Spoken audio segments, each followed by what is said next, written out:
ইলিয়টগঞ্জে জামায়াতে ইসলামীর নবনির্বাচিত আমিরের শপথ গ্রহণ।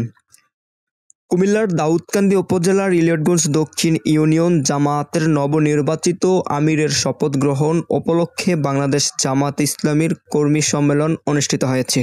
শুক্রবার ২৯ নভেম্বর সকাল ৯:৩০টার দিকে ইলিয়টগঞ্জ রাজেন্দ্র বিশ্বনাথ উচ্চ বিদ্যালয়ের মিলনায়তনে বাংলাদেশ জামায়াতে ইসলামীর ইলিয়টগঞ্জ দক্ষিণ ইউনিয়নের আয়োজনে ওই কর্মী সম্মেলন অনুষ্ঠিত হয়। উক্ত কর্মী সম্মেলনে প্রধান অতিথি হিসেবে উপস্থিত থেকে শপথ বাক্য পাঠ করান জামায়াতে ইসলামীর কুমিল্লা জেলা কর্মপরিষদ সদস্য ও দাউদকান্দি উপজেলা আমির মনিরুজ্জামান বাহালুল।